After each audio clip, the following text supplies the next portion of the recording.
Episode 24. Eriska benci Raka. Pagi itu Eriska dan Niken sedang berlari memutari lapangan. Mereka melakukan pemanasan karena sebentar lagi pelajari olahraga. Meskipun yang lainnya masih bernapas di pinggir lapang. Kedua cewek itu tidak masalah. Katanya Raka sama Norin itu nggak lakuin hal itu loh. Katanya ada orang yang nggak suka sama Norin karena Raka deket sama dia. Tuh kan, apa yang gue bilang? Kalau Raka dan Norin nggak mungkin lakuin hal itu. Raka buka fuckboy, tapi sekarang mereka jadi agak renggang gara-gara gosip itu. Mungkin Norin gak mau bikin nama Raka jelek. Katanya sih yang bikin gosip itu Eriska. Secara dia kan suka sama Raka, tapi ditolak terus. Iya, dia iri sama Norin yang lebih dipilih Raka. Duh kasihan ya. Eriska mendengar selentingan ocehan itu dengan berdecih. Tentu saja semua itu benar adanya. Dan Raka sedang membuat nama baiknya tidak tercoreng. Bahkan Raka dengan teganya mengatakan jika Eriska yang membuat berita itu. Cuy, Eriska tidak akan terpancing lagi. Dasar bodoh, gue robek tuh mulut. Seru Niken yang langsung ditahan oleh Eriska. Udah biarin aja. Gue gak apa-apa. Biarin mereka ngoceh gak jelas, yang penting gue gak lakuin itu. Ucap Eriska dengan sedikit keras. Membuat beberapa siswa bisa mendengarnya. Firza dan Kenzo mendatangi Eriska dan Niken yang berada di pinggir lapangan. Kedua cowok tampan itu merasa tidak tega dengan Eriska yang saat ini sedang menjadi bahan gosip karena masalah Raka dan Norin. Rizka, kita jadi ngerasa nggak enak sama lo. Gara-gara Raka, jadi semua orang salah paham. Ujar Firza, gue pasti akan bikin berita itu hilang. Sabar ya. Kenzo merasa kasihan pada Eriska, hanya karena cinta membuatnya jeti. Seperti ini. Kenzo paham jika Raka memang sudah sangat keterangan pada Eriska. Makasih, gue nggak apa-apa kok. Jawab Eriska nyengir. Menampilkan sederetan gigi putihnya. Terlihat sangat cantik alami, bahkan Firza dan Kenzo langsung terpana. Eriska akhir-akhir ini memang tidak memakai bedak tebal ataupun gincu seperti sebelum-sebelumnya yang membuat Raka ilfeel dengan penampilannya yang terlihat sedikit dewasa, bahkan terkesan seperti wanita penggoda. Bedak tebal, lipstik merah, bahkan terkadang memakai blush on tipis di pipinya yang membuatnya terkesan seperti badut. Dulu Eriska mengira dengan sedikit berdandan dan memakai pakaian yang pas di badan dan sedikit ketat akan membuat Raka suka. Bukankah biasanya para cowok suka dengan cewek yang terlihat seksi dan menor? Itulah dulu yang ada di pikiran Eriska. Padahal nyatanya Rak bukan tipe cowok yang suka hal-hal seperti itu. Eriska memang baru sadar jika dulu penampilannya benar-benar norak. Dan sekarang gadis itu merubah penampilannya yang seperti dulu lagi. Dulu penampilan Eriska selalu polos dan sederhana. Sebenarnya Eriska bukan tipe cewek yang suka dandan menor. Dia yang terlalu dibodohi oleh rasa yang namanya cinta. Sekarang sudah saatnya dia kembali menjadi dirinya sendiri. Rambut yang dikucir kuda dan hanya bedak tipis dan pelembab bibir pink samar agar terlihat lembab. Itulah jati diri Eriska yang sesungguhnya. Eriska berdehem. Membuyarkan tatapan kagum kedua cowok itu. Kita berdua siap jadi sandaran buat lo. Riz, kalau lo sedih. Firza menyenggol lengan Kenzo ketika cowok itu berucap. Apaan sih? Gue cuma mau hibur Rizka. Bisik Kenzo. Niken dan Eriska saling berpandangan melihat tingkah kedua cowok populer yang sedang cari muka di depan Eriska. Makasih ya buat kalian semua yang udah mau menghibur gue. Sebenarnya gue udah gak kepikiran sama gosip itu. Jadi kalian gak usah khawatir. Ucap Eriska tersenyum menatap satu persatu ketiga orang tersebut. Iya, Riz, lo harus kuat. Harus bisa move on. Kalau ada apa-apa lo bisa chat gue. Ucap Firza yang sepertinya mulai melancarkan aksi pendekatan. Firza memang sudah lama kagum dengan Eriska. Tapi dia hanya bisa diam tanpa berani mendekatinya karena Firza tahu bahwa pria yang disukai Eriska adalah Raka. Betul, Riz, masih ada kita. Ucap Kenzo langsung diangguki gadis cantik itu. Mungkin mereka bertiga pikir Eriska bakalan frustrasi dan sedih karena masalah Raka dan Norin. Padahal sebenarnya dia sama sekali tidak peduli dengan kedua orang yang mungkin memang sebagai pemeran utamanya. Raka mendatangi Firza dan Kenzo di markas mereka. Di sebuah ruangan yang memang dikhususkan untuk para OSIS. Bro, jangan bersikap kayak anak kecil. Dang, ucap Raka kepada kedua sahabatnya itu. Membuat Firza dan Kenzo menatap tidak suka.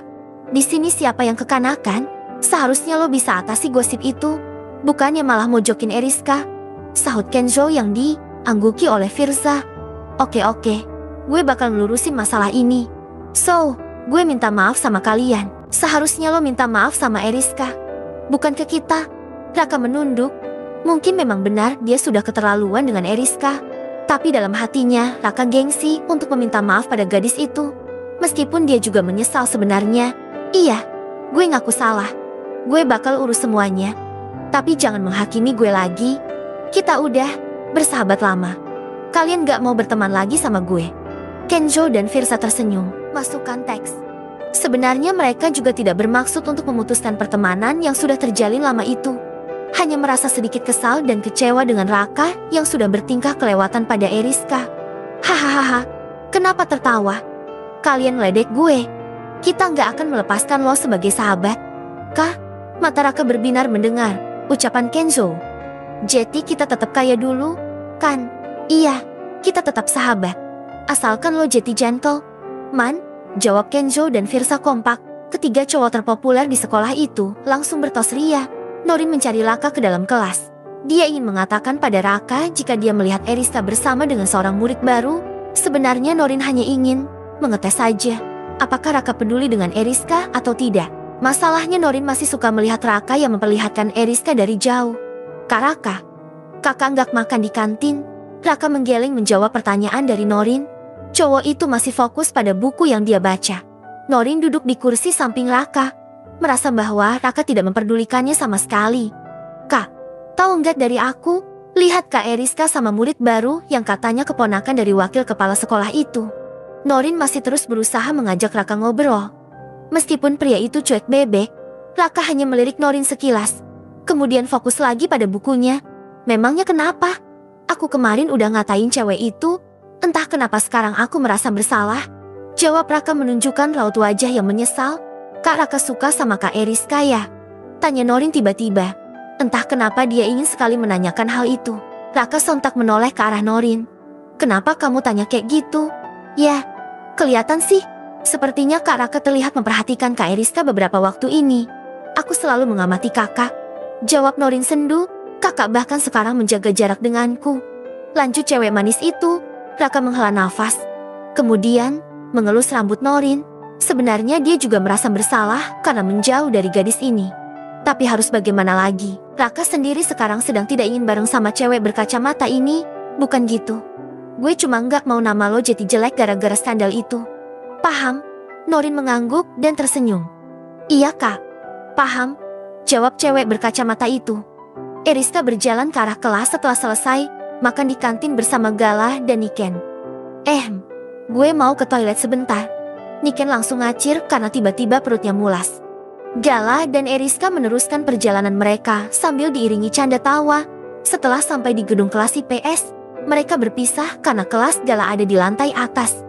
Eriska, tunggu. Seru Raka saat melihat Eriska akan berjalan ke arah kelasnya. Apa? Tanya Eriska menghentikan langkahnya. Tiba-tiba Raka menarik tangan Eriska dan membawanya ke sebuah lorong gedung kelas IPS. Dia ingin meminta maaf dari kemarin-kemarin tapi Eriska selalu menghindar darinya. Mungkin Raka harus sedikit memaksa Eriska untuk mendengarnya. Raka, lepas. Eriska meronta, tapi Raka tetap menariknya. Namun Eriska menghempaskan tangan Raka dari pergelangan tangannya dengan kuat. Eriska meradang karena Raka menarik lengannya dengan kuat. Apa sih mau lo? Seru Eriska membuat beberapa siswa yang ada di lorong itu menoleh. Gue mau bicara sama Elo. Raka akan menarik tangan Eriska, tapi cewek itu langsung mundur beberapa langkah. Jangan sentuh gue jijik sama Elo. Ucapan Eriska membuat harga diri Raka terluka. Kenapa? Tanya sama diri lo sendiri. Gue udah nggak mau ganggu hidup lo. Sebenarnya Raka tahu kenapa Eriska jadi jijik padanya. Tentu saja masalah ciumannya dengan Norin. Raka menggeleng. Dia ingin menjelaskan pada Eriska jika dia bukan cowok seperti itu. Riz, Raka maju selangkah. Stop. Gue mau mual kalau lihat lo. Jadi jangan berani dekat-dekat. Kali ini egonya Raka tersentil. Dia tidak suka jika Eriska sampai seperti itu. Dengan gerakan cepat, tiba-tiba Raka menarik lengan Eriska sampai tubuh mereka menempel dan dengan secepat kilat. Raka mencium bibir Eriska. Beberapa siswa langsung melongo melihat adegan itu. Plak.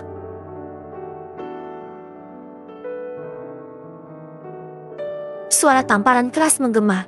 Eriska mengumpati Raka dengan wajah yang merah. Brengsek. Gue jijik sama lo. Eriska berlari sambil menitikkan air matanya.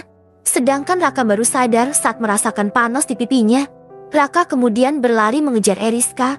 Dia tidak mau Eriska marah padanya. "Rizka, tunggu." Eriska masuk ke dalam kelasnya dan menelungkupkan wajah, menahan tangis karena ulah Raka. Bersambung.